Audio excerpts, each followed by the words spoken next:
काय शिकणार आहे आपण? Linear equation in two variable. दोन्ही पेन पांढरे झाले. लिनियर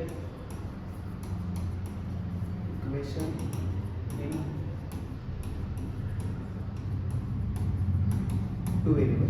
ओके, काय आपल्याला दोन इक्वेशन दिले. पहिले इक्वेशन आहे 3a + 5b = 26. लेट कन्सिडर करू, हे इक्वेशन नंबर 1 आहे. a + 5b = 22. हे इक्वेशन नंबर 2 आहे. बरोबर. लिनियर इक्वेशन सॉल्व्ह करताना बेसिक काही स्टेप्स आहेत त्या लक्षात ठेवायच्या. सगळ्यात पहिली स्टेप, दिलेले दोन्ही इक्वेशन स्टँडर्ड फॉर्म मध्ये आहेत का नाही चेक करायचं. काय आपलं standard form linear equation in two व्हेरिएबलचं? लेट कन्सिडर करू काय, ax + by = c. हे आपलं स्टँडर्ड फॉर्म आहे लिनियर इक्वेशन इन टू व्हेरिएबलचं, की ज्याच्यामध्ये x आणि y हे काय आपले दोन व्हेरिएबल आहेत, a b c आणि ह्या व्हॅल्यूज आहेत. मग त्या प्लस असतील, मायनस असतील, झिरो असले तरी चालतील. ओके, मग त्या स्टँडर्ड फॉर्म मध्ये आहेत का नाही चेक करू.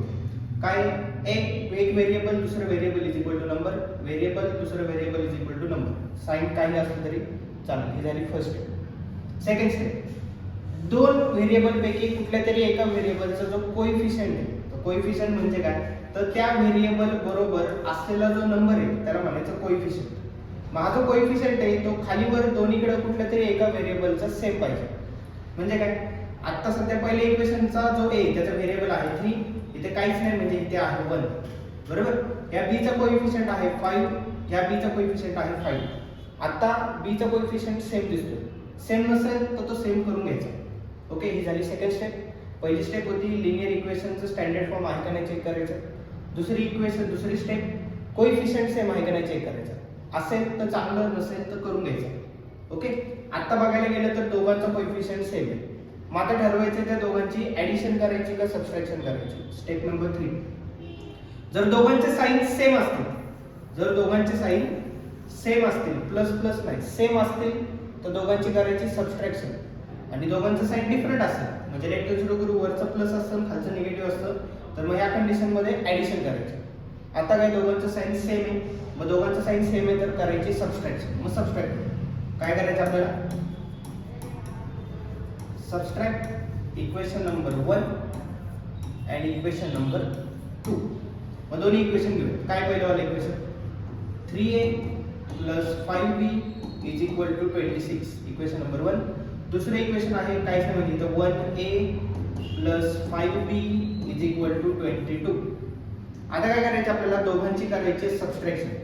सबट्रॅक्शन करताना लक्षात ठेवायचं, जे दुसरं इक्वेशन असतं त्या इक्वेशनचे साइन चेंज होतात.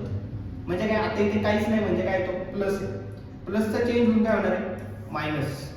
हा प्लस आहे, प्लसचा चेंज होऊन काय होणार आहे, मायनस. इथे पण काहीच नाही म्हणजे प्लस आहे, प्लसचा चेंज होईल मायनस. आता करायची कॅल्क्युलेशन्स. वरती 3a त्याचा साइन काहीच नाही म्हणजे आता सध्या इथं प्लस आहे, हा प्लस आहे, 1 आहे, मायनस आहे, प्लस मायनस मायनस. 3 मधनं 1 गेले, उरले किती, 2a. साइन कोणाचं देणार, बिगर नंबरचं. कोणी बिगर येते, 3 बिगर आहे, बिगरचं साइन प्लस, नाही दिलं तरी चालतं. नेक्स्ट पुढे वरती आहे 5b की ज्याचं साइन आहे प्लस, आणि खालचा आहे 5b की ज्याचं साइन आहे मायनस. प्लस मायनस कॅन्सल होणार, नाही दिले तरी चालते. पुढे = च्या खाली = परत 26, साइन काय आहे सध्या इथं प्लस, 22 चं साइन आहे मायनस, परत प्लस मायनस मायनस, 26 मधनं 22 गेली, किती उरले 4. परत साइन कोणाचं देणार, बिगर नंबरचं, बिगर नंबर 26, साइन प्लस झालं. काय फाइंड आउट करायचं आपल्याला, a फाइंड आउट करायचा फक्त. मग हा 2 कसा आहे सध्या इथं मल्टिप्लाय, तो शिफ्ट केल्यानंतर तिकडे गेल्यावर काय होईल, मल्टिप्लिकेशनचा, तिकडे गेल्यावर डिव्हिजन होईल. म्हणजे काय झाला, a = 4 / 2.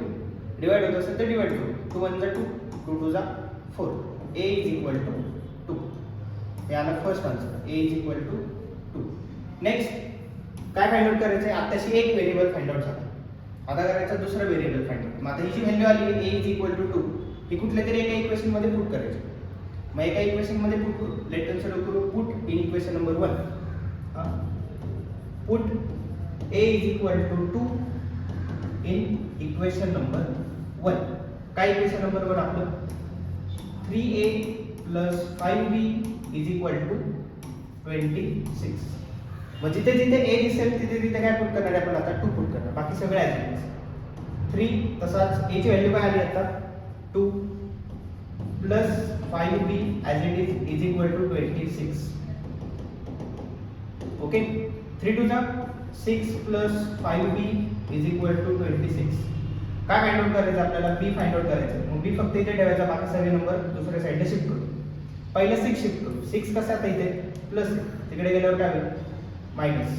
5b as it is equal to 26, पण तसाच 6 प्लस होता, तिकडे गेल्यावर झाला minus 6. 5b is equal to 26 minus 6, उरले किती? 20. साइन बिगरचं म्हणजे प्लस. परत आता b फाइंड आउट करायचं आहे. 5 मल्टिप्लाय, तिकडे गेल्यावर काय झाला? डिवाइड होईल. b is equal to 20 divided by 5. b is equal to 5 1 5, 5 4 20. b is equal to 4. हे झालं आपलं b चा आन्सर.